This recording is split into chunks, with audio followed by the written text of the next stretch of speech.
Did anybody explain to you the purpose of you coming here? Yeah. Oh, okay. You think I just show up at a barbershop not knowing why I'm here? No. Some people be like, Maybe I can give them more credit than that. I can't leave what you need. Like my time is precious. I don't know nobody gonna do nothing to me. I don't just pop up places. Did you get to watch some of the videos? No, I didn't actually. I don't usually do that. Nor do I want like questions asked ahead of time because I just want it to be organic. right. I mean, I don't want to go look at a video and then see previous episodes and then come with a preconceived notion. Just deal with it as it is. You know what you see what you get. Right. Like, to me, I don't think that people, if I share my opinion and you don't agree with it, that ain't like a reason to beef. You know what I'm saying? People take that stuff personally, man. And, like, Well, in the Muslim community, I don't think that we've matured to the point where, because we associate disagreeing with me like attacking me. You know what I'm saying? Because we're not used to people thinking freely. We're not used to people having their own opinions about things. We're used to, and that's the way that Islam was taught in the African American Muslim community. Obviously, in the immigrant community, it's taught like that too, but they don't come from environments where they come from dictatorships, so they're not allowed to think for themselves anyway. You understand what I'm saying? So when an imam gets up and gives an opinion or whatever, nobody questions that. You know what I mean? In the African American community, because we're not used to Islam being taught to us in a way where we actually believe we have an opinion, that finally when somebody does have an opinion, it's like an insult to your intellect. It's like, who are you to have an opinion? It's like, I'm a human being. I'm not allowed to have an opinion. Yeah. Where you get that? Right. So I think, we haven't matured to that point yet. And, how long do you think that's takes? It's not a matter of time. It's a matter of who, the changing of the guard. The people who that's gonna be are few in generations. right. The people who are in positions of teaching and educating, the Muslim community, that has to change. I don't think it's a matter of time. I just think it's a matter of, the changing of the people who are in the positions to teach. And I mean, I like to think that what I'm doing is just like, you remember back in the early 80s when, I don't know if you guys remember when they was taking down the Berlin Wall and they was just like hammering away at it, pulling bricks. And so eventually it crumbled. It didn't happen overnight, you know what I'm saying? But that's the same way that change has to happen in the Islamic community. We just got to keep, striking at it, hitting at it. You know what I mean? You have some speakers that have been vocal, you know what I'm saying, about a lot of the things that's going on in the Islamic community. I like to think that I'm one of them, you know what I mean? And I kind of take the blows that come at me, because when you're a pioneer, you're the first one doing it, you're going to catch hell. You know what I mean? Everybody that come after you, it'll be a little easier for them. You know what I mean? Like when they warned against me, I caught all of it. I'm still catching it. People still listen to me today and still listen with a bias. It's like, I'm listening to Shadeed Muhammad, but I'm always cautious with him because there's a bias there because of what was said. Now somebody like Mufti Munir come along right after me. Same things were said about him, but he people can blow you. Right? He doesn't have to deal with the trauma of that was caused because I came before him. You know what I mean? And then of course Tahir, you know what I mean, and other speakers that come after them. So the blows get weaker and weaker based upon the person that comes behind. But the initial person, he catches hell. You know what I mean? And I mean, I wasn't the first person, but I was the first person who responded back with the type of response that, it was like engaging. You understand? Right. Everybody else just kind of let it ride. And I was like, nah, hell no. We ain't letting that ride. I ain't built like that. But you know what you are? You're one of the first people who went through the beginning of it, took your blows, assessed what you had to assess, and you came back with a different vision. You came back with a vision of inclusion. Most of the stuff that the people... Inclusion, I like that. ...are not inclusive. It's here and obey. whatever I come up with, that's what I want you to be. So you more or less go for the person's intellect. I want you to think. I'm gonna say something, but I don't want you to say back just any old. Right. Because I'm gonna be mad at you. I'm gonna embarrass you. If you play with me, then we're gonna play that game. Right. You're that type of person. So like all of the muftis, the Tahirs, the Abu Muslims, and all of y'all all have your own styles, which make y'all unique, which make y'all different. But out of all of those people, you actually want people to think. When I say something to you, then respond. Others just want to hear the status quo, whatever I say. So that's the big deal. That was my cook boy Juma. What's that? Thank you. How Shaitan will take your feelings. We talked about this the other night. He'll make you jump. Your feelings and your thoughts work like this. Just that quick. Simultaneous, just like that. You'll jump right into your feelings, not realizing you have to have a thought before you have a feeling. Mm-hmm. Right? Allah says in the Quran that Shaitan whispers, he withdraw after he whispers, right? Into the hearts of men. So, just like you're in court. When you're in the courtroom, the prosecutor says something, the judge says, strike that, the jury heard it already. How you gonna strike what you heard? Right. It's all a game. Yeah. So now your feelings come from your thoughts. And if you can get people to grasp that concept, like you cannot feel a certain way without first having a thought. Mm-hmm. But we jump over the thought and right into our feelings. If we can get people to understand that, that means you can start thinking. Well, the thing is that people in the African American Muslim community, I don't think that they have been taught how to critically think, because that would be counterproductive to someone who wants to be a dictator over people. If you want to be a dictator over somebody, you don't want the people that you're over to have the ability or the freedom to think for themselves. So, I mean, like, I've been in Saudi Arabia where, some of the scholars, they, I remember, for example, I'm going to just use something that happened to me personally. We were looking at the hadith where when Aisha was accused of adultery, and the Prophet ﷺ, he went to Ali bin Abi Talib and Usama ibn Zayd, who were two young men. Ali was in his early 20s. Usama ibn Zayd was a teenager.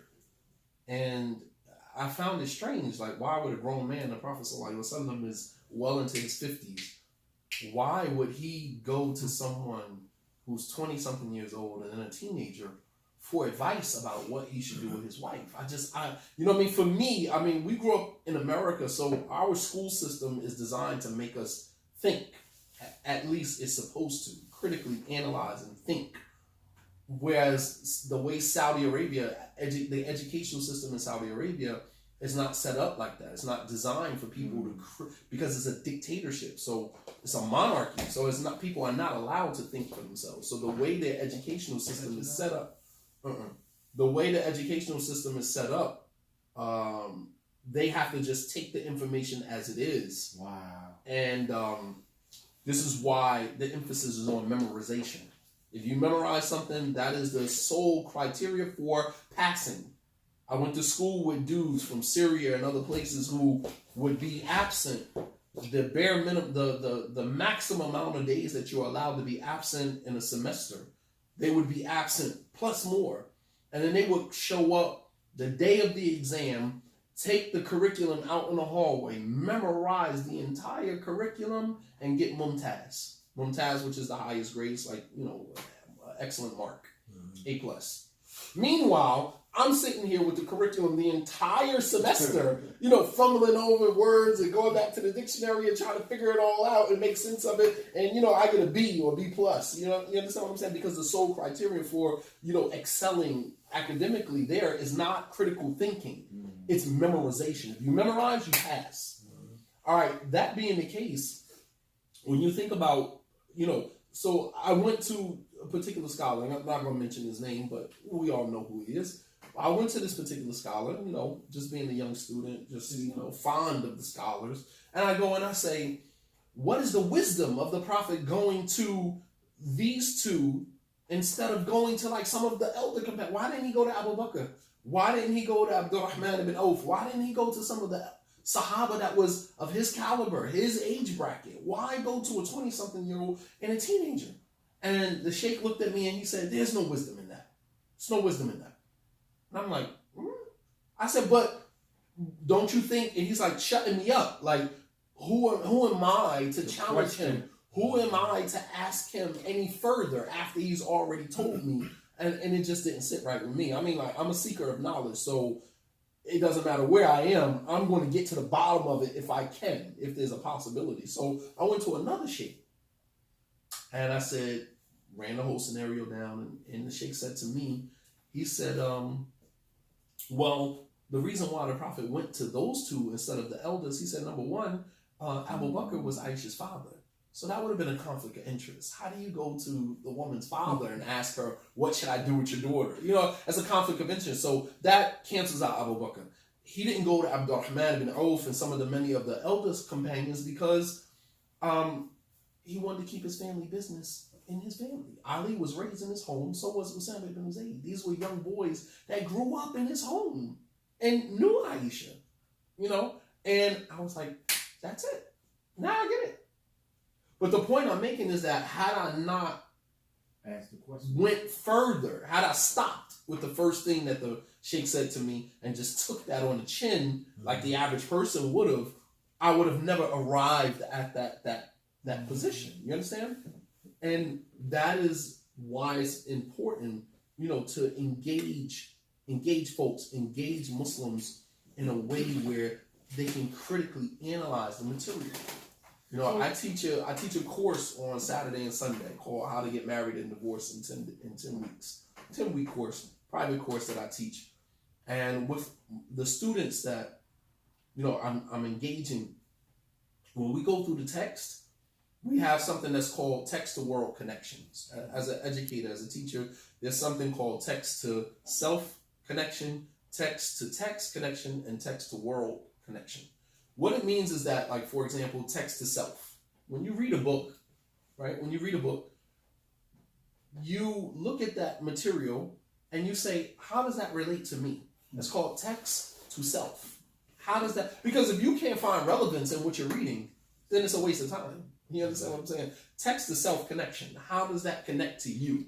Text-to-text connection, meaning I read a text, I read a book, and then how can I connect that to other books that I've read? So it's basically connecting the dots. That's what you're doing as you are a lifelong learner. Your whole life revolves around you connecting the dots. Because everything is connected. Wallahi, everything in your life is connected. Nothing is haphazard, nothing is happenstance, nothing is coincidental. We believe in the qadr. We don't believe in coincidence. We believe that everything was written down to the second, down to the very moment that we sit in this room right now. Yeah. You understand? And so how do you connect what you're reading to another text that you read so you can begin making the connections? It's like, when you listen to a rap song and then you see a verse from a rap song manifests in your own world. It makes that song even more relevant in your life now. This is why women listen to love songs when they get into heartbreak, because now that what that person is saying in that song, it connects with them personally because they've had an experience that makes that verse or that makes that song relevant to them. Mm-hmm. And then there's text-to-world connections. How do we connect this text to the world that we live in? And so once I finished the text, once we finished covering the hadith, I said, okay, how do we connect this to the world that we live in? How is it relevant? Because it's relevant. It's Quran and Sunnah. It's relevant until Yom Al-Qiyamah. But you have to be able to make the relevance. You have to make the connection. It's like, Umar, when the Prophet ﷺ died and Abu Bakr got on the minbar and he said, whoever worshipped Muhammad, Muhammad is dead. And whoever worships Allah, Allah is alive and never dies. And then he quoted a verse, Ma kana Muhammadan, The ayah says that we sent Muhammad as a messenger. قَدْ خَلَتْ مِنْ قَبْلِهِ الرُّسُلُ. Many messengers have come before him. If he dies or is killed, are you going to turn on your heels? And Umar said, it was as if that was the first time I had ever heard that ayah. He heard the ayah before, but it didn't have the relevance. You understand what I'm saying? Like, it's like 3,000 and some odd ayahs in the Quran. It's like, you know what I'm saying? Like, every single verse is not going to be, you're not going to see the relevance as you're reading it at the moment. But when you have a life experience, when you sit back and you ponder and reflect, right, it's like, oh, that ayah makes so much more sense to me now, you know? When you're just sitting in your house and you're reading the Quran, I mean, like, you can't really see the relevance, you know? So it's important. It's important. So that's part of the reason why we started doing it, because like at our masjid, we, you know, I love Iron Man, but I was trying to tell him like a lot of the stuff that we doing isn't connecting to the community, and so we were telling him for years like, yo man, we need to, you know, do some stuff like on the internet, and like he's really good at what he do. So I'm like, bro, why you don't got no videos? And one of them just, you know, my man Shadeed, he got mad videos. Nah, I don't want to do that, man. It's, you know, that's not the traditional way. Because we associate that with being righteous. You know what I mean? Like, I remember it was Sheikh Muhammad bin Hadi. This is like a sheikh that the Salafis just, you know, rave about. You know, he is the Salafi sheikh. And I remember when he was doing his dissertation for his master's degree. And, you know, you got to debate your dissertation, your thesis. And, you know, for students of knowledge, that's a big thing. It's like, oh, Sheikh such and such is debating his thesis today. And so all the students pile into the auditorium, and there's a panel of you know, scholars, greater scholars, who are debating him about picking apart his thesis. One of the scholars that was debating his thesis was Sheikh Wasiullah Abbas. He's that guy, you understand? Sheikh Wasiullah was on a panel of scholars that was debating Muhammad bin Hadi's thesis. And so, like, they ripping him apart. We're just sitting there, like, our mouths to the floor. Like, we're watching a particular Salafi sheikh that we regarded as the Salafi sheikh, you know, and he's being ripped apart academically by another sheikh that we regard and we have a lot of respect for, but we never seen him in that situation like that. And he's ripping him apart. Well, you said this in here. Well, did you review this and did you review that? And so at the end of it, one of the sheikhs said to him, it wasn't Sheikh Wasiullah, it was another sheikh, who said, my high school son could have wrote a better thesis than this. He said, why? He said, a lot of your material wasn't even researched. He said, why didn't you research? He said, you have the internet. You have, you know, so much that, you know, at your back that you can use to research. And a lot of this stuff wasn't researched. So he says, Muhammad bin Hadi responds, I don't have an internet. I don't go on the internet. I don't do the internet. I don't blah, blah. You know, it's just like almost as if that's a sign of self-righteousness. I don't go on the internet. That doesn't make you righteous. Yeah. You just forfeited a thesis that could have been, you know what I mean, that could have been grade A. You understand what I'm saying? A grade A thesis that could have been sold in the marketplace and people could have benefited from simply because you didn't want to use the internet. You know, same thing what you saying, you know, you posting your videos on social media. You know what I'm saying? Like, the thing is, it works though. It does. The problem, and I mean, because I don't want to get into weirdo stuff, but like for us, because I mean, we here ground up, right? I'm in the barbershop every day, right? He does he's got a group, right? Like it's called Daily Islamic Question, where he just spit regular, basic, bare bones, basic Islamic questions of people all day long. That's what we do all day. And we find out who knows what and who doesn't. And there's always basic stuff that most of the people don't know.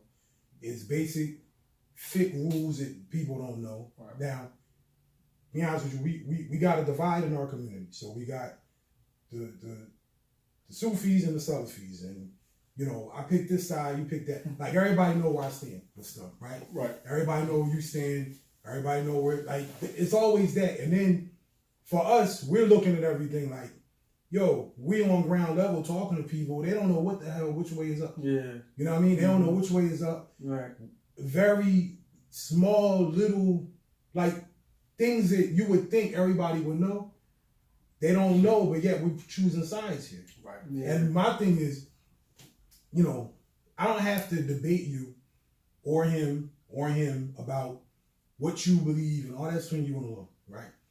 However, if you don't start like kind of ripping that stuff up, you know what I mean? Like nothing gets fixed. You know what I'm saying? Because you got people, we ain't gonna marry each other because of that. They don't really, only like hardcore people go that way. Right. But then you'll get married and then you have all these issues because I went through, because I was married to one before. So like it happened to me, and that happens with somebody said, "Oh man, I seen you, you know, you talking to so and so. Why you talking to Imam?" And like, yo man, how you gonna fix that? Like we already divided as black people, like you know, socially and all that. Like that's another issue that we ain't. It's just layers. Yeah, we ain't never going to fix it. You know what I mean? And the thing is, I don't agree with a lot of that stuff. However, me disrespecting you isn't going to fix that. You know what I'm saying? So that's why I don't come at people like that. You know what I mean? I ain't going to humiliate nobody. I don't want nobody to humiliate me. It ain't nothing to argue about. Right. You know what I'm saying? Like when I first met him, it's back in the day when I took Shahada. Like I said, he was the imam at the masjid.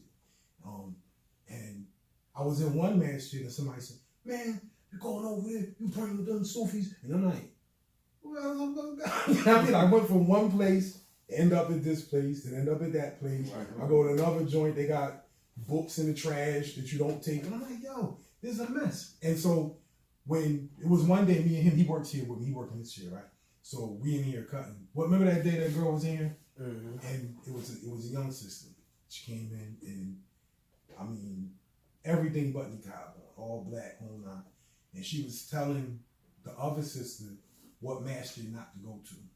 And I was sitting over here cracking up. I'm like, so I asked, I said, how long you been Muslim? And she said, since January. Wow. It was Ramadan, bro. She said January. And I said, why shouldn't she go to that masjid? And she said, I don't know, my brother said we don't go to that one. And it was Imam Fahim masjid that she was saying don't go to. And I was like, in Camden? Mm-hmm. And she was saying, like, I go to Spruce Street. We only go to Spruce. We don't go to that one. And I said, why? My brother said so. That's why. And the thing about it is that with that same mentality, they'll be on that for like years. 5, 6, 7, 8, 9, 10 years go by. And then they finally, the light bulb goes off. And then they realize, damn, I just wasted 10 years of my life being passed around. And the sisters get it the worst. You know what I mean? Brothers, we kind of feel deprived that, you know, I done wasted so many years around brothers who ain't trying to elevate, ain't trying to do anything different with them with their lives. The sisters get it the worst because they get passed around from brother to brother to brother. And then in the same community. Right, within the same community. And they don't see anything wrong with that. East side of the fence. They don't see anything wrong with that. And then at the end of their road, they become these bitter, you know, upset, mad, angry, all men is bad. And it's just like, and some of them leave, most of them leave Islam. Most of them leave Islam. Even if they don't denounce their faith in Islam, they're not practicing Muslims. You know, they don't pray. They go from, man, I done seen sisters go from full hijab, niqab, gloves, black, everything to wearing skinny jeans. You know what I'm saying? Like you go from one extreme to the next. You're never able to find your balance. And that is a problem in our communities, man. But I think a lot of people, I'm just trying to be optimistic here, man. And I'm initially a pessimist. But I think that a lot of people are becoming more aware of, you know, what has happened to our communities. It's just that a lot of imams, a lot of people who were involved in a lot of that stuff, a lot of them don't take ownership. You know, they don't take ownership for the part that they played in that. It's just like a guy who's selling drugs, doing criminal activity, go to prison, and then come back home and try to get back to the community that he helped destroy. You know what I'm saying? Like, imams don't do that. You know what I'm saying? Like, imams don't do that. Imams, turn a new leaf. And it's like, I'm a different person now. I ain't on that no more. It's like, all right, but you all the other stuff. right. You never say anything about what you contributed to that. I know imams right now at the conference. I ain't gonna say no name, but it's imams right here, right now, who had a hand in a lot of the stuff that we're talking about and a lot of stuff we're dealing with right now, and have never publicly apologized to the people. Just allow people to have closure. You know what I'm saying, with some of that stuff, because people like me, I remember. You know what I'm saying? I didn't forget. I remember. Okay, you turned a new leaf. You're a different person. I get it, and I'm all good with that. But at the same token, you still gotta own the part that you played in creating this situation. You know what I'm saying? Like I'm the first one to self-disclose and say, I used to think like that. I used to do that. I used to, because that's my closure. You know what I mean? That's my Toba. You know what I'm saying? Even though it was done in ignorance. You know what I'm saying? Even though it was out of my own ignorance. I was one of those ones that used to say, I'm not African American. I'm Muslim. You know what I'm saying? I was one of the ones who used to say that. All right, so I got a question. Right. Were you a born Muslim? No. When did you take Shahada? I converted to Islam when I was 20. How old are you? 42. All right, so you're just a little bit older. All right, so that's what, 96? 97. 97. Mm-hmm. All right, so now, you from Philly, right? No, I'm from Jersey. You from Jersey? Where at? We're in Star. Oh, you from here? All right, that's dope. Right. Yeah, I like you. Yeah, like the status just went up a couple hours. I can't. Nah, I don't claim Philly, man. Yeah, good. Philly's a good place, but I don't No, claim they that. cool. All right, so, Just food. yeah, I got a lot of peoples of it. Right? Yeah, So, okay. all right, so when you took Shahada, what kind of master were you with? I was in prison. You were in prison? Master Bilal. Master Black. Master Bilal. All right, so here's what we've been asking people, right? This is why I wanted to talk to him, but he never come. Right? But what we had the last two ones You begging me, yeah. we had with all the older brothers, right? Yeah. I'm like them guys' age. They No, older than me. you're older. They're older than you, but Yeah, my I mean, uncle was with them. yeah. Who's Salahuddin. No, so listen. So, all right, because I took Shahada in 98, right? We call it Uncle South. Uncle Listen. This I want the history lesson. I want Okay. everybody's perspective. Right? Okay. So, all right, you took Shahada in prison, right? Now, was the Salafi thing crazy already then? No. It wasn't. So when did Almost non-existent. So when did it come? Because the old man said it was sometime early 90s or something. It was, but it wasn't being propagated as Salafi Dawah and being on a minhaj of the Salaf. That whole craze of it, the boom of it didn't really start until, I would say, about 99, when they were actually going after Abu Muslima. And that was around the time when I was in the halfway house. I came home, I was in the halfway house, and Masjid Ahlul Sunnah, Abu Muslim's masjid was like the masjid. You understand? It was like gaining all this attention. People were moving from New York, North Carolina, other places was moving to East Orange, and East Orange was like that place, especially in the area where the masjid was.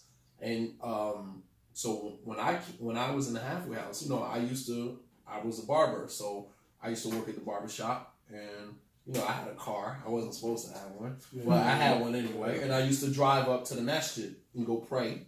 And I was a new convert, so I was like, avid. I gotta pray in the masjid. You know what I'm saying? Like I accept nothing less than that. And I remember walking in the masjid, and I used to go to Jumu'ah there every Friday. And I remember walking in the masjid one day, and a brother, he pulled me to the side, and he said, you got to be careful taking from Abu Muslima. I'm just trying to get my life together, man. You know what I'm saying? I'm trying to stop going back to the streets. You know what I'm saying? Like that's neither here nor there for me. I ain't worried about all of that stuff. It didn't even make sense to me at the time. And he was like, you got to be wary of him. You got to be careful. Scholars are warning against him. And I'm just like, what'd he do? I mean, he seemed, he was a little rough on the edges. I could tell that from his khutbahs. But for the most part, all I hear him say is Quran, Sunnah.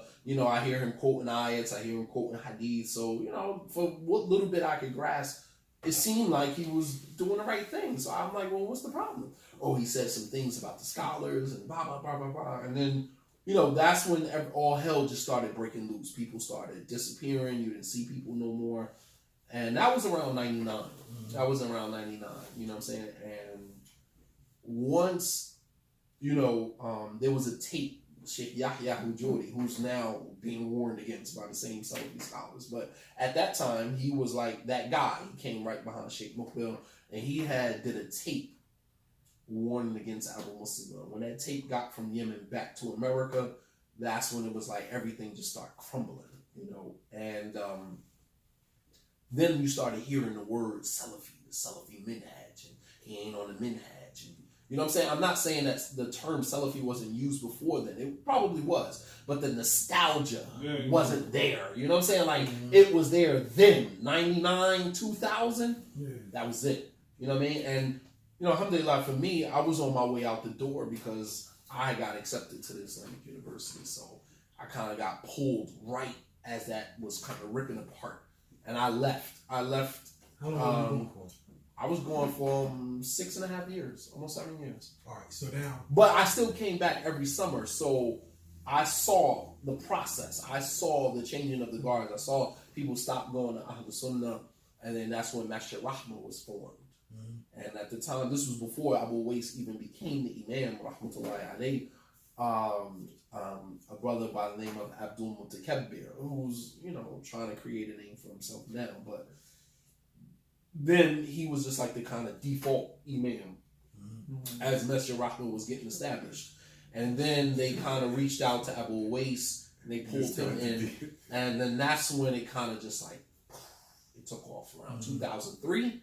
There was no turning back. You know what I'm saying? Like it kind of skyrocketed from there.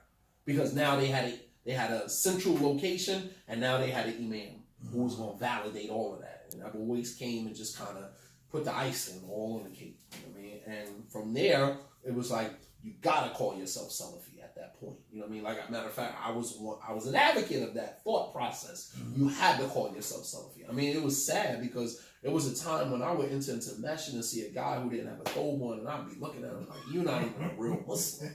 How you ain't got no thobe on? You know what I mean? Like, I used to go up to brothers and be like, oh, where your beard at, man? Why you don't got a beard?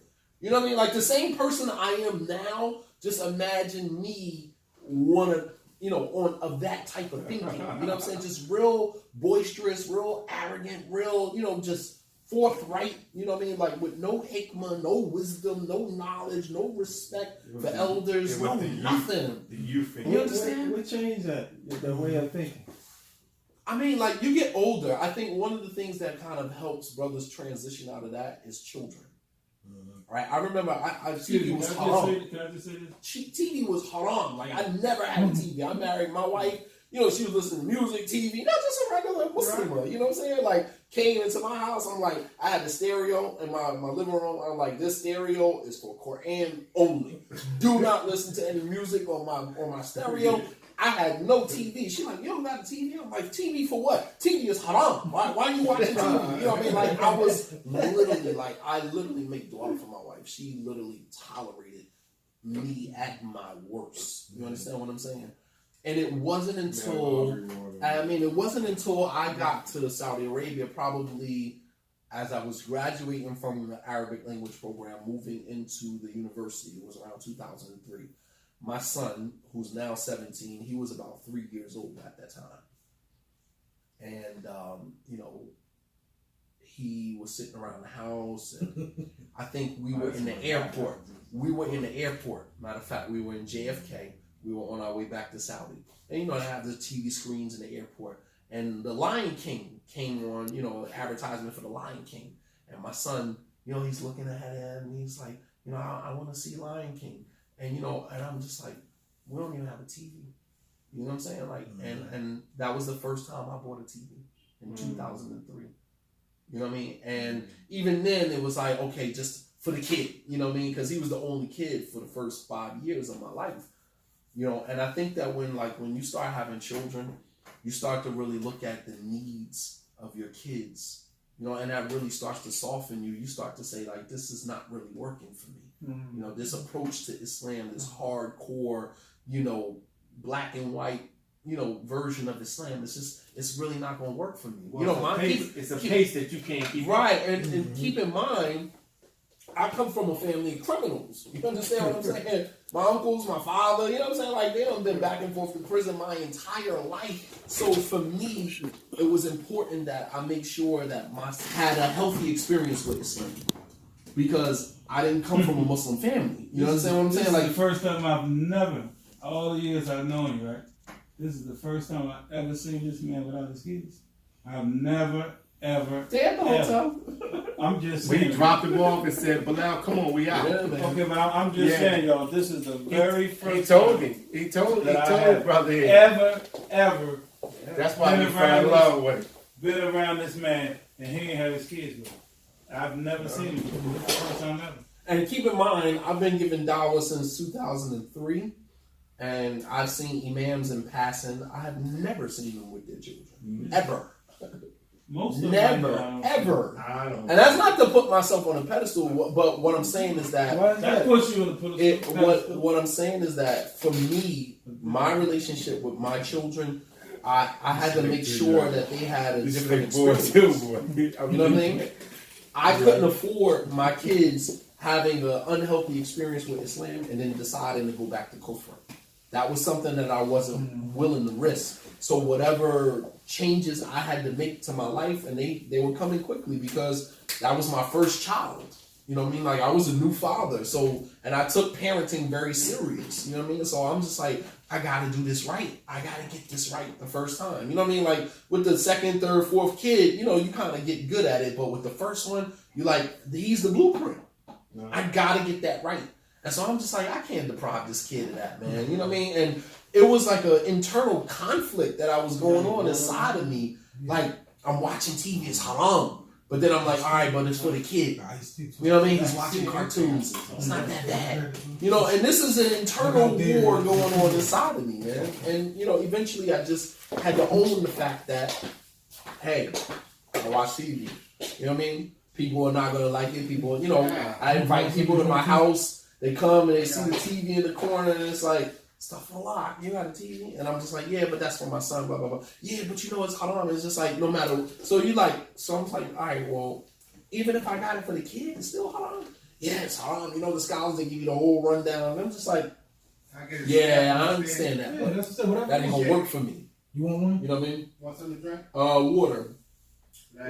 I'm just like, no, it's not going to work for me, man. It's not cold. And so I think having children, getting married, I think those are all the social components, man, that help mature you. And you start to look at this hardcore approach to Islam like, all right, there's something that has to change. There's something that has to give because I'm going to end up losing my family. So when you had that you said that was 03, right? Mm-hmm. So it ain't Nestle. No, Starbucks, you mean? No, Nestle. He said Nestle's everywhere in Saudi. So, and he think Nestle got something in it. So in 2003, were you doing like the Imam thing then, or you were still? No, I used to come home for the summer, and I would wait so I'm gonna go to just like he was one of them people who was like, Shadeed, you ain't gonna come home for the summer and just sit and do nothing. You're gonna teach Arabic, teach usul al-thalatha, some little text. You know what I mean? And today I actually appreciate that because that is where I got my start from. You know what I'm saying? That's where my start came from. And so I used to come home every summer and work in a barbershop, and then like around Maghrib time I had a class and I would go to Masjid Rahman, I would teach my class or whatever. And I would do that for the whole summer and then go back to Saudi. So that was pretty much. And then when Masjid Rahman started with their conferences. At least you had a job. That's the one problem. I like to find the things in life, man. Like any other person. I'm sorry, being a hermit ain't gonna work for me. What other countries have you been to? Like to study? I didn't go anywhere to study other than Saudi Arabia. I've never studied anywhere else. You've been to other countries though? I've been to other countries. Six bedrooms, right? I've been to Bahrain. I've been to the UAE. I've been to Qatar.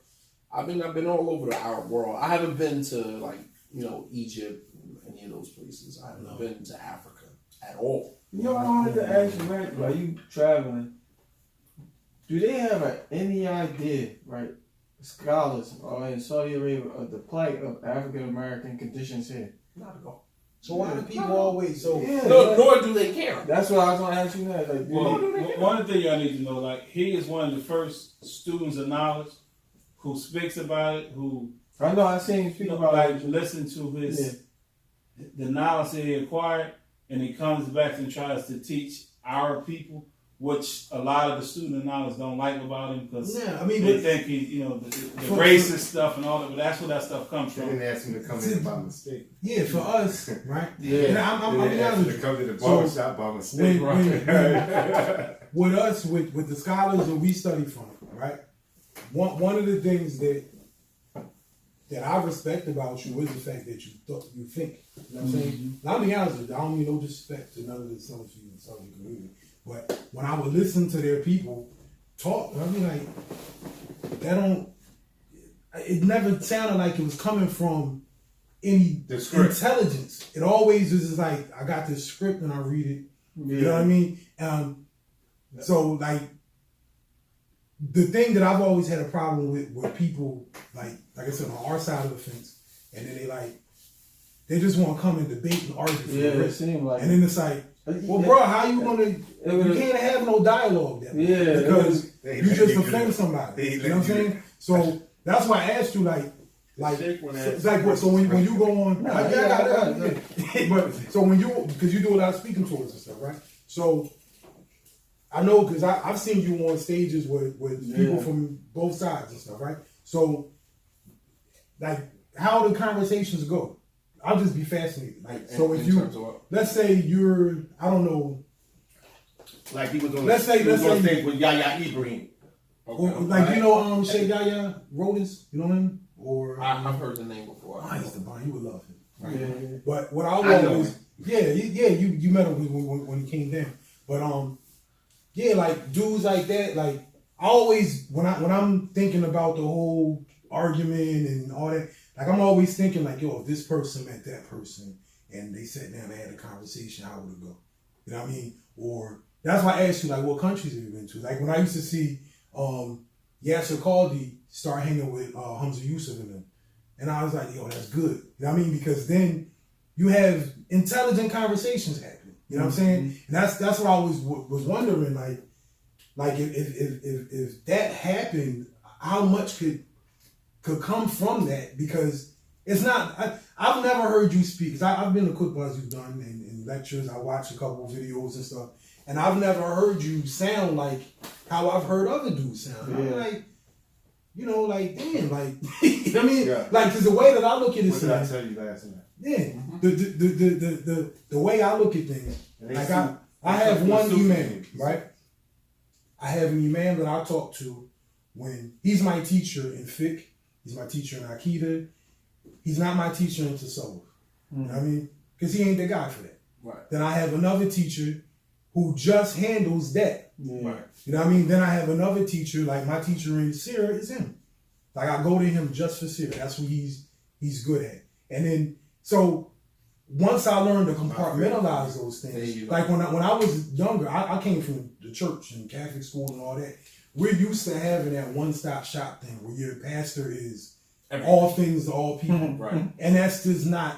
And that's how it is in pretty much in the African American Muslim community. That's the imam is the end all be all. But what we're realizing today, as we begin to address like more of the social ills, the mental health issues in our communities, we're realizing how ill-equipped imams really are. Yeah. And I think people are now actually compartmentalizing imams and putting them in their proper place, as should have been done before. But we didn't have the wherewithal. We didn't have the understanding. We always, you got people who go to imams for marriage counseling. You know what I mean? Like you have some of these guys who are graduates from the Islamic University. You're in your mid to early 20s. You just got married. You got one kid. I've been married to my first wife for almost 20 years. You understand what I'm saying? Like, I'm not going to sit. I don't care what your degree is, but I'm not going to get marital advice from somebody who is young enough to be my child. Yeah. You understand what I'm saying? Like, that's not to discredit his knowledge, but you lack experience. You got information. You know, it's like the difference between Musa and Khidr. Musa had the information, wahi, revelation from Allah. But Khidr had experience. You know what I mean? Evidenced by that journey that they went on. And all that whole story gave you the difference between wisdom and knowledge. You understand? Theory and practical implementation. Khidr was doing things that Musa, his knowledge couldn't perceive. His knowledge could not understand why he was doing these things. Why would you kill this kid? Why would you sink this boat? Why would you build this wall up and not ask for compensation? You know, meanwhile, Khidr knows exactly what he's doing. You know what I mean? And then he goes and he gives him the whole spiel. He gives him the whole rundown. Well, I killed the kid because he had two parents who were old, elderly, blah, blah, blah, and I feared that he would be a fitna for his parents. And Allah would replace him with, another righteous son. And as for the boat, there was a king, who was oppressing people, a tyrant who was taking the boats from the people. So I sank the boat and actually saved their lives. You understand what I'm saying? So that's the difference between wisdom and knowledge. And a 25, 26, 27, up to 35 years old graduate from the Islamic university or any other university lacks that wisdom. You don't have that wisdom. Yeah, you gotta go through some stuff. You understand what I'm saying? You have yet to go through. So I wouldn't come to you, and that's no disrespect to your knowledge of marital issues, but everything you're going to give me is from a textbook, theory. And then what I want is not theory. I want practical. You understand what I'm saying? Practical advice. Which is why a lot of imams, when they give marital advice, it's always very, broad brush. They give Be you patient. thick rulings. Be patient. The scholars say that this is how. And it's just like, I'm not coming here for that. I'm not coming here for you to tell me, I know it's haram. I know it's haram for, my wife to cheat on me. I'm talking about, I caught her texting another guy. What do I do with this situation? You don't piss me off about that. You understand what I'm saying? It's not like, I'm not asking you for Islamic ruling. I'm asking you practically. I'm married to this woman for 10 years. We have 5 children, and I caught her messaging another guy on Instagram or whatever the case may be. What do I do with this? Now, this is a question we have come up. You're right. Right. But now, how many kids y'all got? He said 5. Yeah. But look, so if you would think, I told him this before. I told Imam and Enos when we did this. I said when I learned Islam, I took Shahada in '98. And then everything I learned, I had to learn over. Like once I realized I didn't know nothing, right? So I met Emmy and I had to do everything over. And then I honestly thought that when I was learning the religion, that everybody else was. Because we had this little run where everybody in the community, what's up, Kim? Yeah, he ain't in there. Kim! Yeah, but I thought that everybody wanted to learn too. And so let's say if I had this issue, and it's me and my wife got an issue, and I go to the imam, and the imam, because if the imam told me, yo, X and Y and Z is haram, don't do that, that's enough to scare me to like, yo, I ain't doing that shit. I ain't doing it. But with my wife, not so much. You can threaten her all day, and she's not gonna back, and it should be enough to say, yo, you going to hell for disobeying your husband. Don't do that. Right. But that don't mean she's gonna stop doing it. Right. That don't mean that the man is gonna stop doing it. I just spoke about this. Yeah. That's external punishment and consequences, not internal motivation. People have to be motivated from the inside. So one of the things we asked the women when they were here. Yeah, right. We said to them, like Suede Webb, right? Good dude. Now, that's my man, right? So he's at the level of a Qadi. He can be a Qadi. So I asked him, I said, what if we had in our community, and say every region we had a Qadi in place. We had our own system, just us as Muslims we come up with, and you had a real judge that you could go to and say, hey, look, the Qadi will hear your problem, and then whatever ruling he give you, you got to accept it. Would y'all do it? They all said no. No. Yeah. All of them. Right? And I was shocked. I'm like, damn. But why? I mean, the thing about it, you got to look at the educational level. Obviously, a person who is not highly educated would not accept that. Yeah. You know what I mean? People who are intelligent they base a lot of the things that they do based upon their logic or logic period. Yeah. You know, which is why a person who is more emotionally wrought, more driven emotionally, and a person, as I say all the time when I'm doing marriage talks, you know, high IQ does not equal high EQ. As a matter of fact, the two will bump heads, because if you are emotionally, you know, driven by emotion, everything is based upon how you feel, how it made you feel. Whereas a person who deals with logic, the person deals with their intellect, everything is about what makes sense, what's logical. You understand? So when you're taking people who come from lower income areas, people who are not necessarily highly educated people, most of the time they're emotional. Mm-hmm. So to say, let's put a qadi in place and let's have him give a ruling based upon logic and what makes sense according to the Quran and the Sunnah, obviously a person who's, you know, driven by emotion is not going to agree to that. But that's the whole point for having a qadi, because the people who have these emotions and feelings ain't supposed to be running off of them. Yeah, but they have to be brought to a level where they actually respect intellect. They respect a person who's a qadi and who is able to give a ruling based upon sound knowledge. You're right. You know what I mean? Like, and this is why you find a lot of Muslims, especially African American Muslims, jumping from one thing to 1 minute you Salafi, 1 minute you Sufi, because it's not driven by knowledge.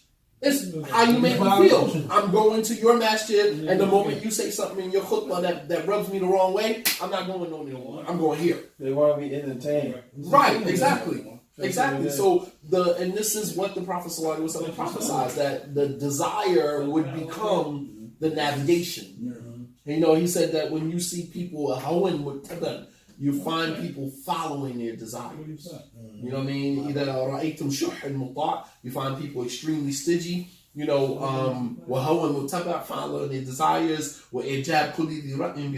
and person just being so overly opinionated and amazed with his own opinions.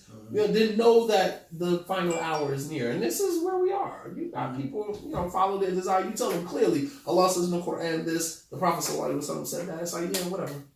You know, keep doing me. Because it didn't sit right with their desires. Allah, you know, chastised Bani Israel for the same thing. He said, وَكُلَّمَا جَاءَكُمْ رَسُولٌ بِمَا لَا تَهْوَى أَنفُسَكُمْ. That is it the case that every time a messenger comes to you with something that you don't desire? That's the women that was in here.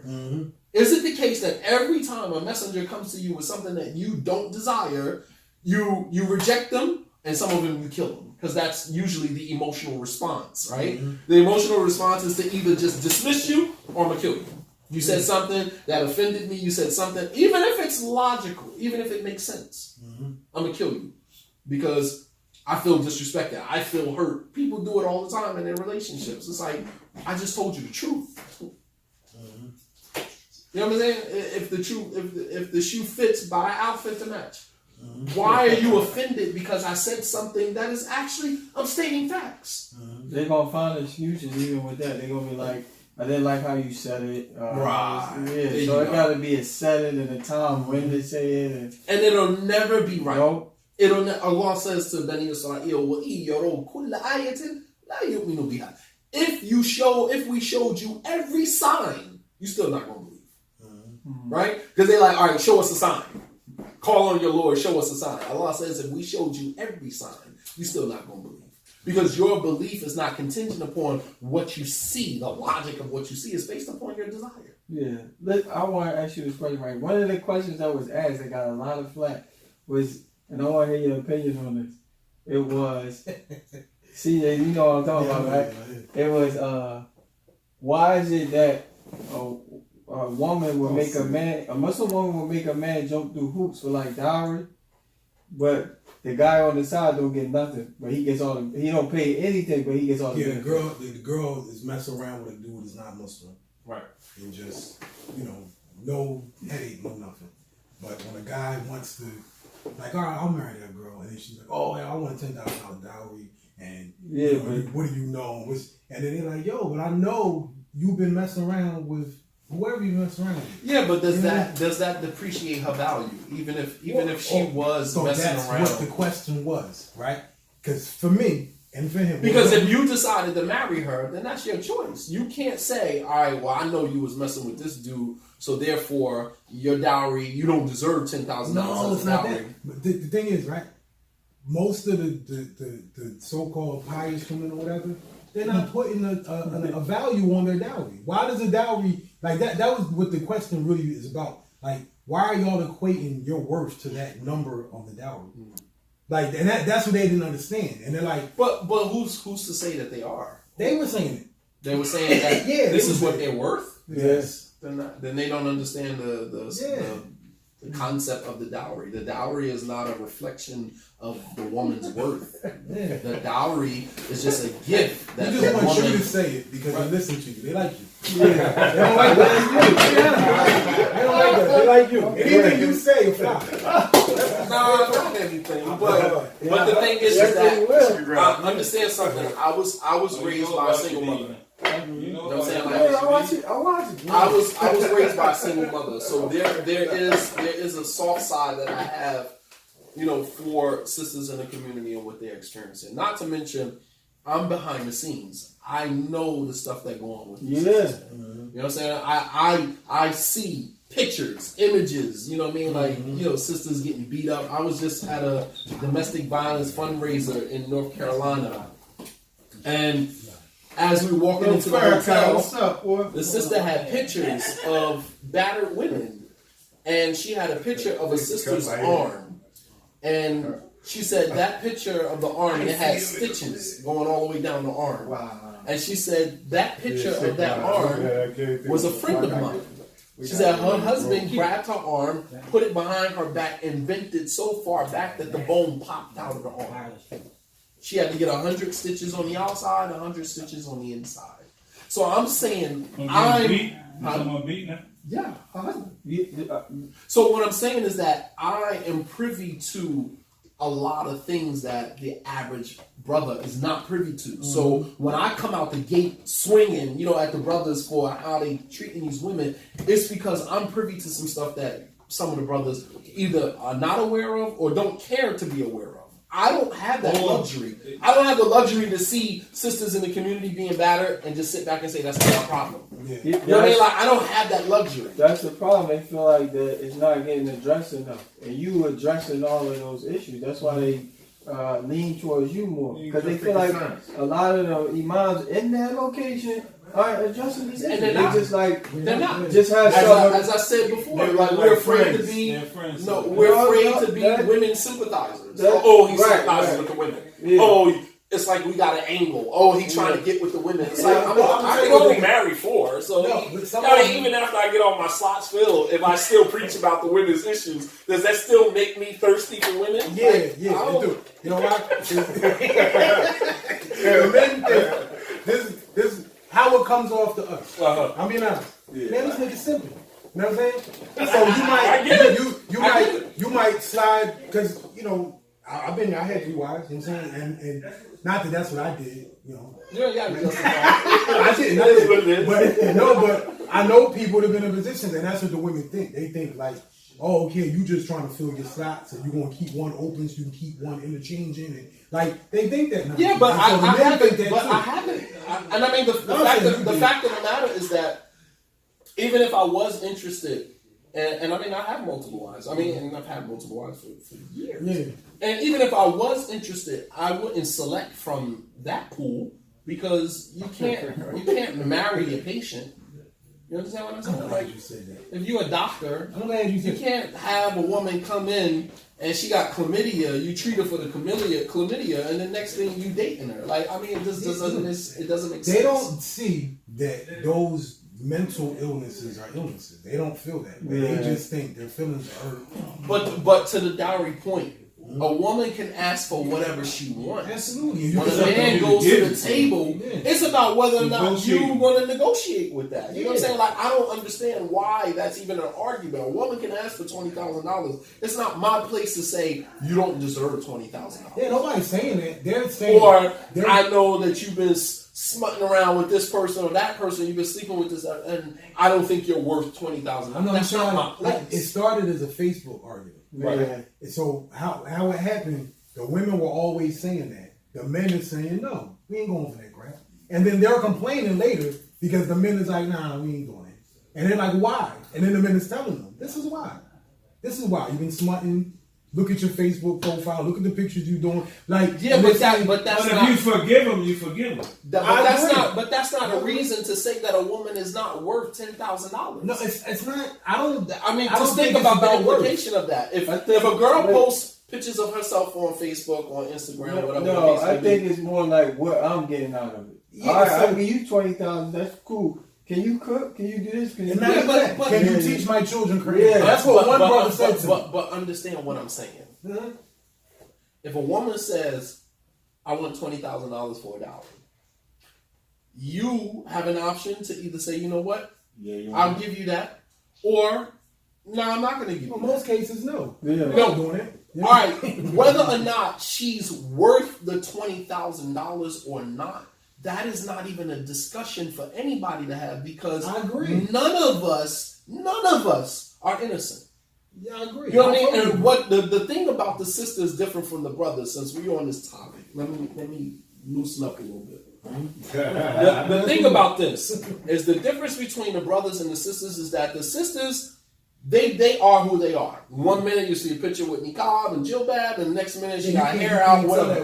With men, we're going to keep, because our game got to always be airtight. So I'm going to post pictures of the Quran. I'm going to post pictures of myself on Umrah. I'm going to post I'm on my Jumu'ah flow at the masjid. I'm going to post pictures of my socks with my thobe up here, you know, and because we make sure, because for men, image is everything. Women don't function like that. No, you're right. Women are just who they are. They in their world. They live in their world. You as a man you come into their lives and you say, all right, nah, you can't do this. You can't do that. You come in and you help clean her up, because as a woman, she's not thinking like that. Mm-hmm. They don't process like that. For men, it's contrived. And that is the sneaky thing. At least with the woman who got all her stuff posted on it, you know what you're getting. Mm-hmm. With the men, the women don't know what they're getting, because niggas is foul. And let me just be completely honest. Right. Niggas be foul as hell. Mm-hmm. Come with your thobe and your Jumu'ah flow or whatever the case may be. And the moment she marries you, you become a tiger in the house. You same old Negro. You understand what I'm saying? So that's the difference. So I could respect a woman who posts her stuff on there, and I say, you know what I'm saying? Like, I've married a woman, and I'm like, you know, I don't do the Instagram, Facebook. You know, you got to pull that down. You know what I mean? All right, cool. I'll pull it down. You know, because before I came into her life, that was her life. I mean, you know what I mean? There's no issues on that. I agree with you. I agree with you totally. But at least I know what I'm getting. Did you pay $20,000 down? She didn't ask for $20,000. Exactly. That's a good one. No. No. But that's not the response that you were looking for. If she would have asked for $20,000, I would have said, I don't have $20,000 to give you. You understand? I'm never going to tell a woman you're not worth $20,000. Yeah, or you don't have a right to ask for $20,000. Yeah, I agree with you. You can't do that. You got the right to ask for whatever you want to ask for. And if I say, I can't do that, that's cool. The problem, but the brothers cannot deny a woman her dowry simply because you can't afford it. No, that's not Don't denying. look for reasons to deny her. Oh, well, you've been out here with this person, so you don't qualify for 10. The fact of the matter is not that she don't qualify for $10,000, nigga. You ain't got $10,000. So let's be for real. Let's keep it 100. Let's keep it 100. Let's keep it a buck. You ain't got $10,000. The person that asked the question, I think it was more so like, look at the logic of the person who's like, you got the nerve to be saying that to me, when it's more so a thing of open sin than it is. Because everybody, I'm not saying I agree with you, I'm just telling you but the person isn't, Allah subhanahu wa ta'ala gave the woman that. She can ask for whatever. It's a negotiation. It's not my place to tell a woman, you can't ask for $10,000. Islam doesn't even say that. There's no ayah, no hadith that says that a woman can't ask for this because she was previously involved in this type of behavior, so therefore she is not entitled to that. A woman is not asking you for a dowry because that is a reflection of what she's worth. She's asking you for a dowry because as a man coming into her life, you have a responsibility to prove that you can secure that financially you can take care of her. And if a woman asks for $5,000 and a man can't give $5,000 for a dowry, then why the hell are you getting married? Don't make up excuses for why she doesn't deserve the $5,000. Just keep it 100. Like I don't have $5,000. This is the bottom line. Yeah, I agree. You know what I mean? CJ, like we used to always ask me about these type questions that you should get to. Like I told you, he can have anything from A to Z. Yeah. You can sit down, you can talk like he the imam, and the next minute, he's just that educated nigga on the street. But I'm saying to you is, those are the questions you want to ask. So you should get to those type of questions. This religious stuff. Ready to go, man. I'm talking about you should just be asking him. Just he can handle it. We're talking. Yeah, but he ain't talking like we was talking. He ain't get to the meat potatoes. Bro, we don't have a list of questions. Yeah, just like we talk. That's it. I ain't trying to like waste your time. Remember that? No, I ain't wasting time. But this. Yeah, I have. He got something to do. He dropped his family off straight up. Yeah, how many left? We don't have. I don't know what he's like. No. I think the conversation just should flow as it is. I mean, you recording? Yeah, we can. We're good. Post it just like that. It ain't gotta be. You know what I'm saying? Like editing and all of that stuff, man. Like I said what I said. You know what I'm saying? Like if it's something that I said that was incorrect, bring it to my attention and I'll correct it. I don't have a problem with that. You know what I mean? But what I'm saying is ask you something pertaining to the abuse part, what you were talking about, right? All right.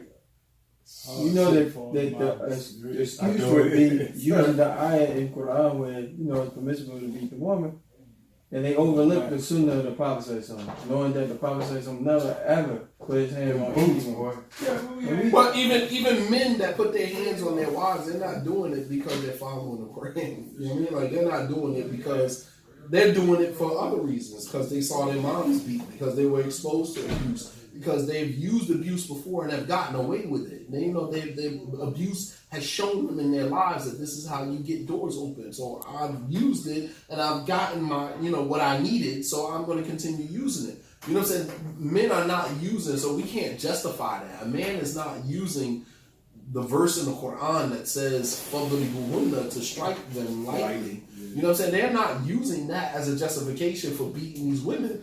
You understand what I'm saying? Because if they were, then they would be looking to the sunnah of the Prophet to show how that should be done. And the Prophet said that she should be struck with something that is as light as a feather and should not leave a mark. And what he did was he put restrictions around it that makes a person say, well, if that's the only thing that I can do, then why do it? Mm-hmm. He couldn't just come out and say, all right, no beating at all, because that was part of Arab culture.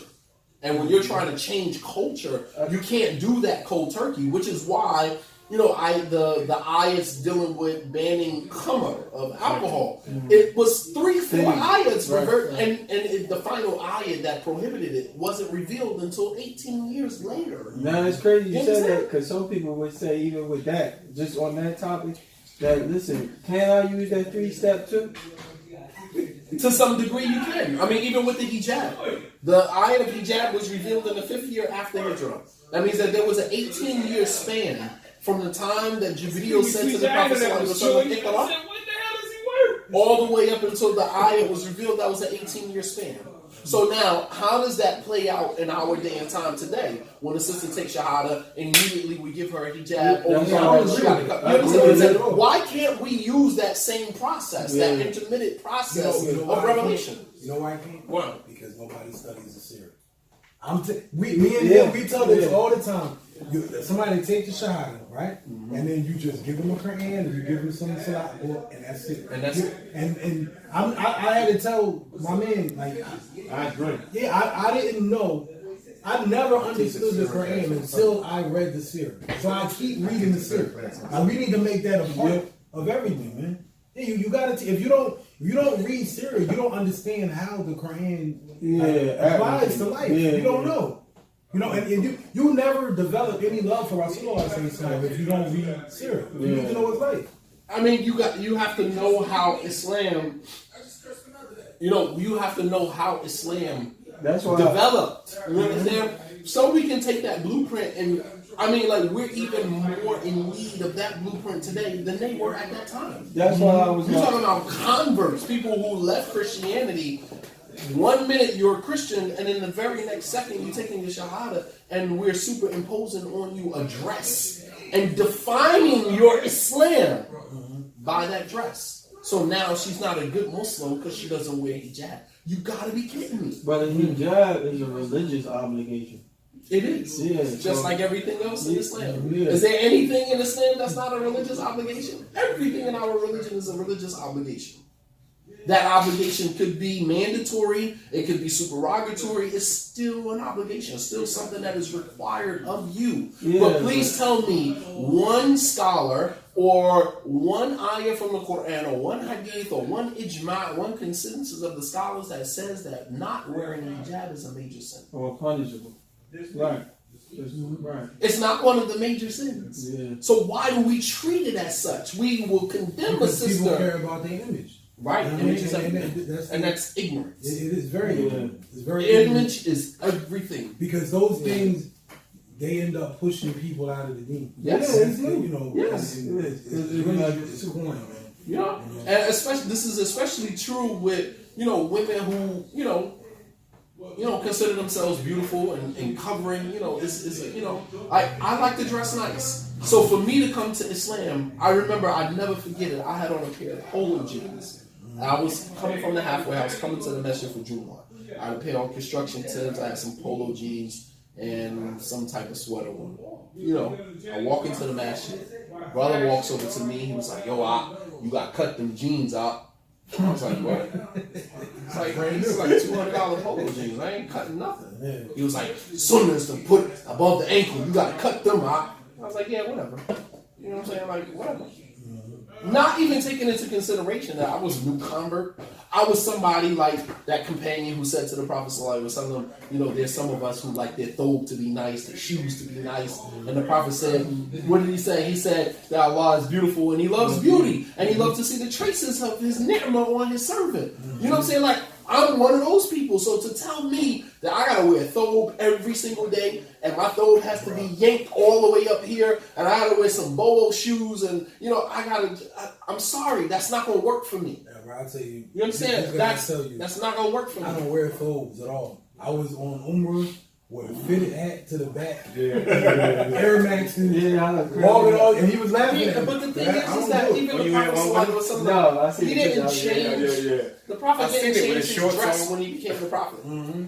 He still wore what the people of Mecca wore. As a matter of fact, sometimes he would wear stuff from other places just to show the diversity, just to show that there's a variety. He used to wear the Yemeni burda, the cloak, the Yemeni cloak. He used to wear this and at different times, just to show people that, you don't think like some stuff like that, people be like nitpicking. You like, really?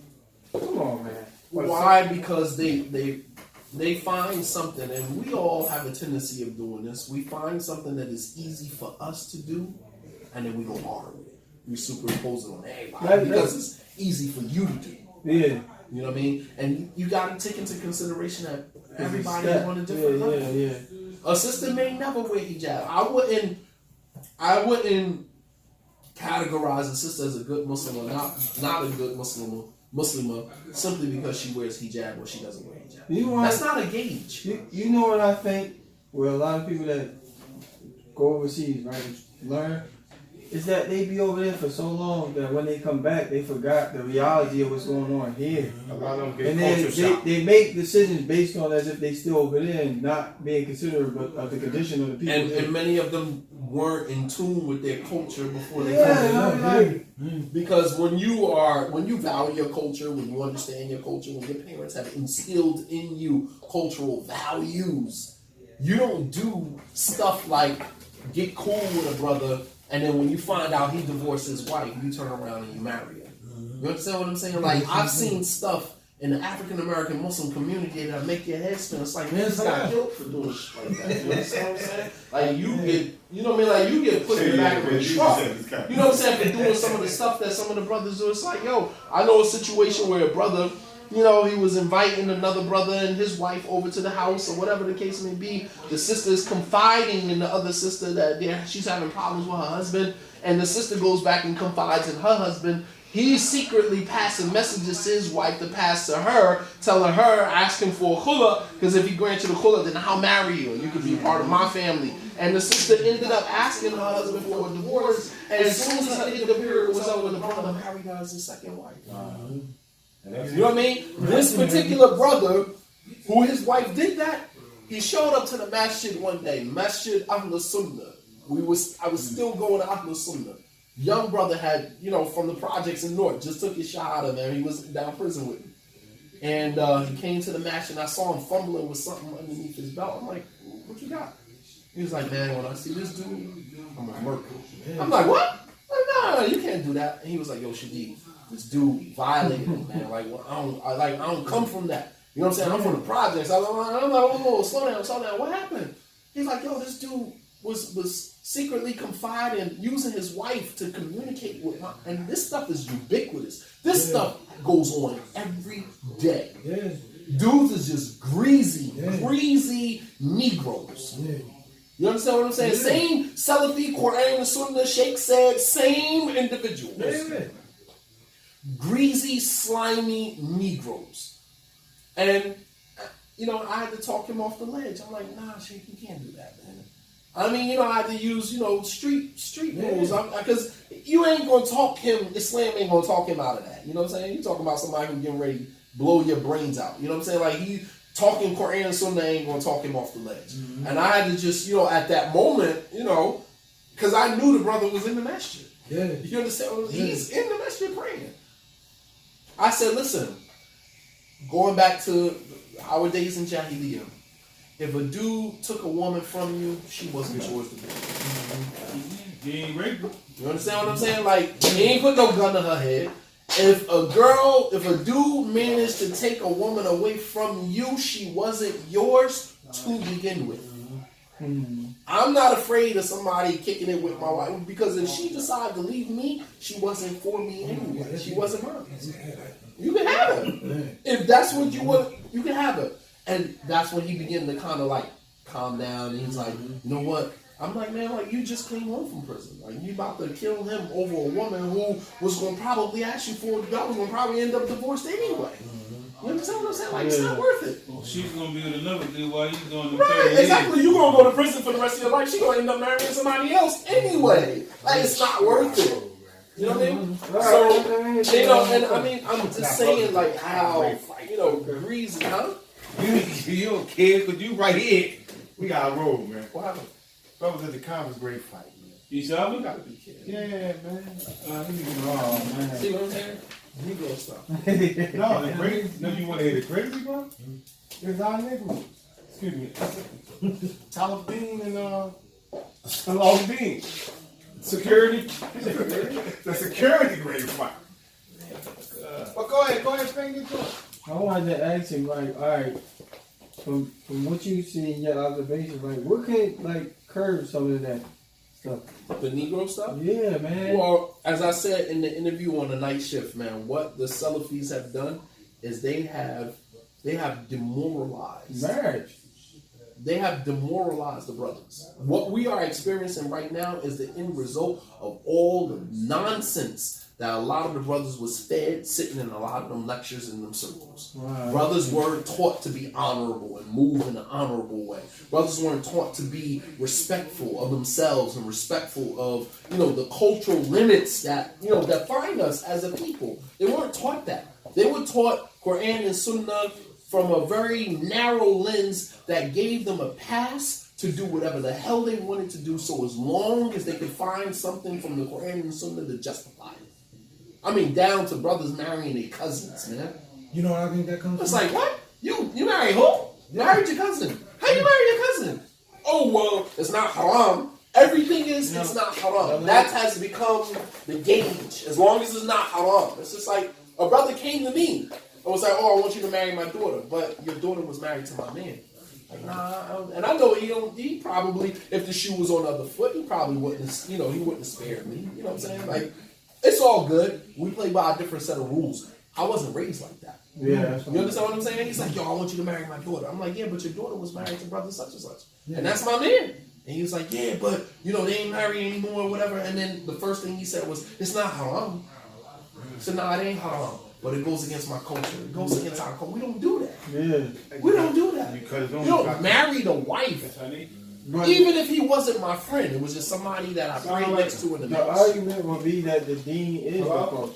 Hey, why is No, the deen has connection to the religion has created its own culture, Right. and religion gives way for us to still keep our cultural traditions. So as long as it doesn't conflict with Islam, but Islam doesn't come to replace our culture. Islam, as a Muslim in the Muslim community, we have our own culture as Muslims. But my culture as an African American, as long as it does not conflict with Islam, I am allowed to keep that. How many The times prophet you kept say his. that? The prophet kept his. And we want to be everything that we're not. You know what I mean? Even down to our clothes. They're trying to tell us that if we don't dress a certain way, then we're not on what they on. Okay, well, how about this? I'm just not on what you on. Sometimes you got to explain to them, like, listen. Sometimes you got to leave people exactly where they are. Leave them where they are. And so I want you to meet Shay Guy, man. I think it would be beneficial. You would do it?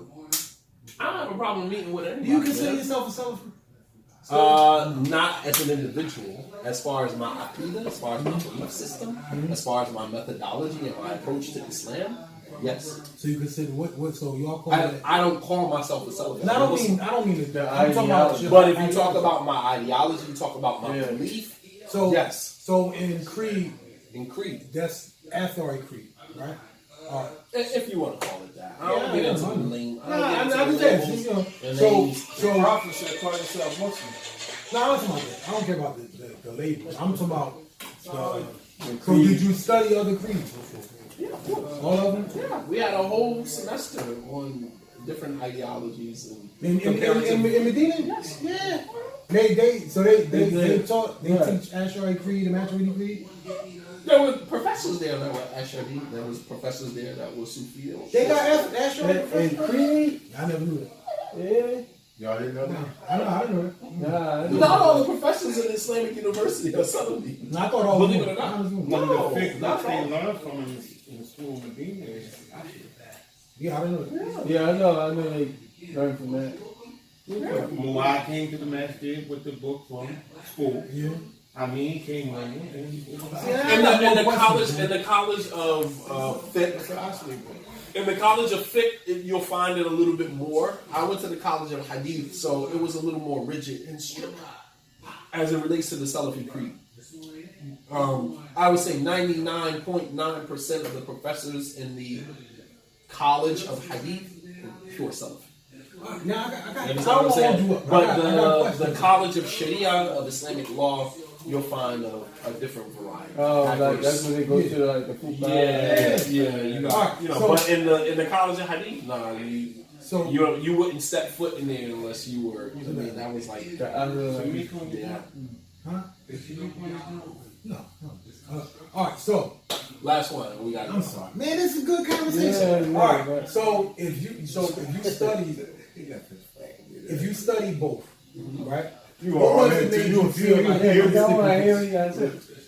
Well, it's not that. It's not stick with this. Is you just Well, you what makes follow, sense to you follow the narrations wherever they go. It's not that you say that for me anyway. It's not that you say, well, I'm a Salafi and so I'm only going to take from this material. I read from material that's all over, and I follow the athar, the narrations wherever they are. If there's an ayah from the Quran, I look at the tafasir, the different Imam Qurtubi, Imam Tabari, Imam Fulan, and then I try not to look at what their creed was, what this was, what that was, but my baseline, my foundation is always going to be Allah said, His Messenger said. So no matter what I'm studying, I always weigh it against what does Allah say, what does His Messenger say. I mean, you have scholars from different approaches to Islam, and it doesn't really matter whether here or there. I will quote a narration of Imam al-Ghazali. I'll quote a narration from this Imam or that Imam. So as long as what the person is saying doesn't conflict with the Quran and the Sunnah. It doesn't really matter to me what the person's approach to Islam was, because it didn't matter to the Salaf. Many of them, their teachers and the people that they took from, not all of their teachers and their people that they learned from were of the Salafi creed. Not all of them. Not all of them. Imam Bukhari narrated on people that were the Khawarij. Imam Bukhari narrated on people who were, of different Aqeedas. We can talk again? Yeah, absolutely. I got way more questions. That's the field. That's where he was. No, that's Imam not what it is. Bukhari narrated on scholars of his, though, was his scholars who were of a different approach. Yes. And the criterion that he used was so as long as their narrations did not promote their creed, because then it would be a conflict of interest, because it now it looks like if you're narrating a hadith that seems like it is giving you're giving way to a particular belief that you have, then he would stay away from that, because then he got to sift through it or whatever the case may be, because there's a personal connection. That was his personal preference. Right, exactly. But as long as the person was narrating and the hadith, the Sahih hadith met the 5 conditions of a Sahih hadith, he would narrate it. No, I know that. Clear narrations of Sahih Bukhari from people that were not Salafi. I'm interested more into your thinking. Yeah. I quote non-Muslims. No, I do too. Like I take information from non-Muslims. So a person not having a Salafi creed is neither here nor there. I quote from people who are not Muslim at all, and I'm quoting from them. Obviously, when I look at the quote, and see if that is something that actually conflicts with my worldview. You know what I'm saying? How I see the world, more like a based critical upon thinker. right. But that's why I said I'm interested in your. It's just very narrow-minded to say, I only take from Salafi scholars. I mean, like, you're going to restrict all the knowledge in the world to just a few handful of people. But that's the impression that the Salafis get. That's exactly the impression that the Salafis get. But believe it or not, believe it or not, a lot of the Salafis that you are referring to, a lot of them have not studied in universities. We're talking about the Islamic university. We're talking about a university. You understand? Where that have produced, like great scholars. I mean, you're talking about some of the greatest scholars used to teach there. Sheikh Al-Albani, Sheikh bin Baz. These were professors. These were, Sheikh bin Baz was the dean of the school. The president of the school at one point. So when you're talking about studying in a university, you're not talking about studying from one type of books. You know what I'm saying? Like, we study from all over. You know what I'm saying? We had a book called, which is why, I was just like flabbergasted when I made the comment that the Sahaba differed in matters of Aqeedah. And, all the Salafis hit the fan. Oh my God, he said the Sahaba different in Aqeedah. And it's just like, we had a whole semester of the Sahaba and their differing in matters of Aqeedah. Like, it was puzzling to me, and I didn't understand why they were in such up in arms, because it's like, I'm in a university. I have books. I have books. I mean, volumes of books that have been written about the Sahaba differing in matters of Aqeedah. And you're sitting here condemning me almost like I'm a non-Muslim because I said that the Sahaba differing in matters of Aqeedah. You're just like, you gotta be kidding me. But here again, you're talking about people who have never stepped foot in the university.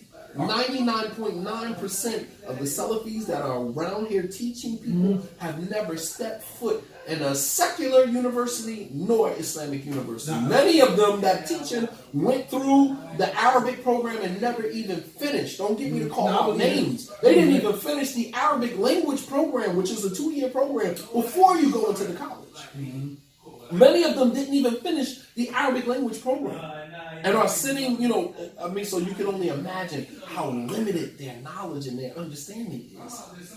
And you're sitting here trying to criticize and critique somebody who actually went through an entire, 4 years, 6 years of studying, of rigorous studying. You know what I'm saying? Like, I had to write buhuth, I had to write research papers in all Arabic. I still got crates in my house.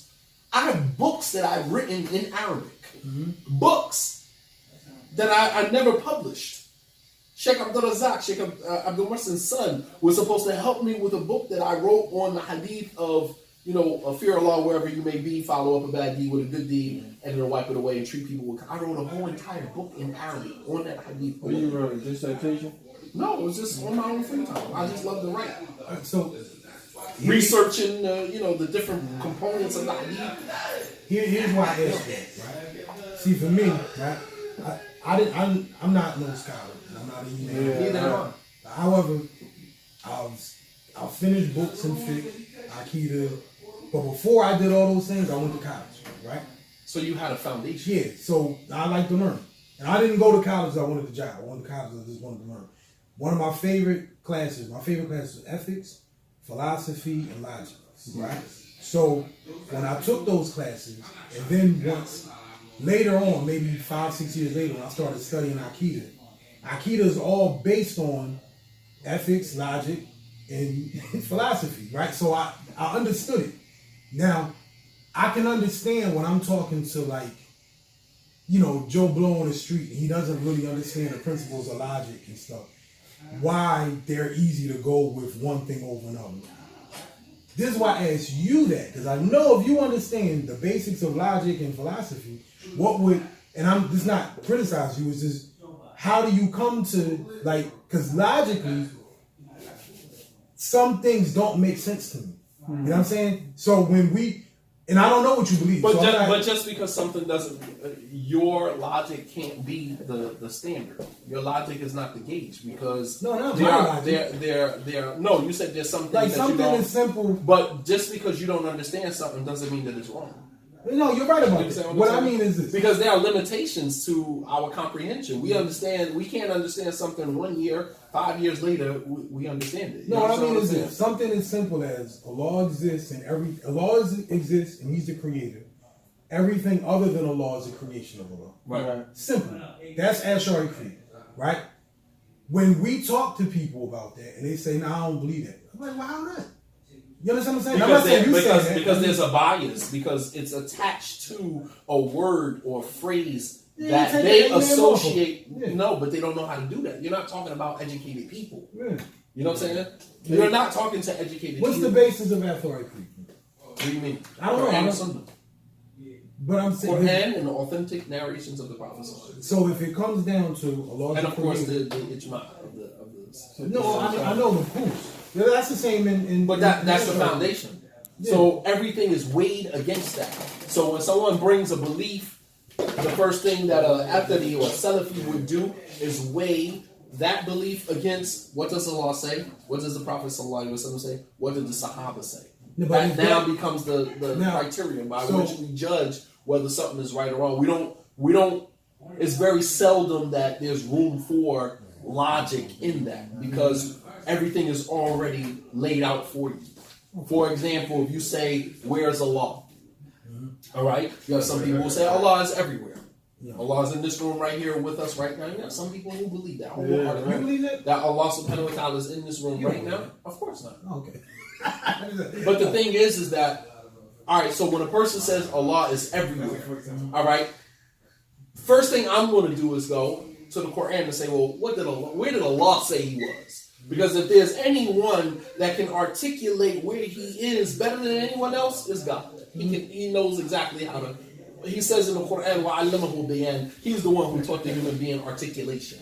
So if He was able to teach the human being articulation, then He should be, the one that can articulate Himself better than anyone else. So where does God say He is? And there's 5 different places in the Quran where Allah says that He is above His throne. Whether He's on the throne, or is above the throne, is He actually in a particular place? We can use the process of elimination. We know He's not here. You understand what I'm saying? That could be debatable, whether He's on His throne, above His throne, or whatever the case may be. Okay, cool. We can debate that all day long. But we know from those 5 ayahs, He ain't here. In His essence, Allah is not here with us. You understand what I'm saying? So a Salafi or Aqeedah, this is the first thing that we're going to do. So when a person throws a belief out there, the first thing that we're going to do is take it and weigh it. What does Allah say about that? In the verse Allah says He has a hand, right? Basically, Allah says He has a hand. Many places in the Quran, Allah subhanahu wa ta'ala affirms that He has a hand. As a matter of fact, He affirms that He has 2 hands. And I gotta go to work. You understand? So now a person says, well, that doesn't actually mean his hand. It means his power. It means his omnipotence. It means this, that. Okay, what does Allah say it means? Allah said his hand. If Allah meant to say power, why wouldn't he just say power? He could say, he could have said power. No, it's not figurative. Some of it is figurative. There is some. Hold that. Hold that. Keep talking. That's one. But we gotta go. I know. I'm saying the next one. So that was. And I don't usually get into I didn't want to debates either. You wanted to. because I think that people are entitled to believe whatever they want. What you mean? I want to. You know what I'm saying? Like, I don't want to talk about at it. the end of the conversation, Yeah, you still got to stand in front of Allah based upon what you believe, and so do I. You know what I'm saying? So it makes no sense for me to sit here and debate with somebody and try to convince somebody that my way is correct, because that is not what debating is used for. Debating in Islam, mushajara, mudahara, debating in Islam wasn't used to convince people of somebody else's opinion. It was to establish that my opinion has validation. I mean, I have a valid opinion. Whether you agree with it or you don't agree with it, the fact that I believe this, I'm going to debate to prove that it is a valid position. Not to convince you to come to my side. But that's the conversation that I like to have. I don't. You notice I said from the door, I'm not trying to. Like, I respect you, so I'm not trying to convince you or you convince me.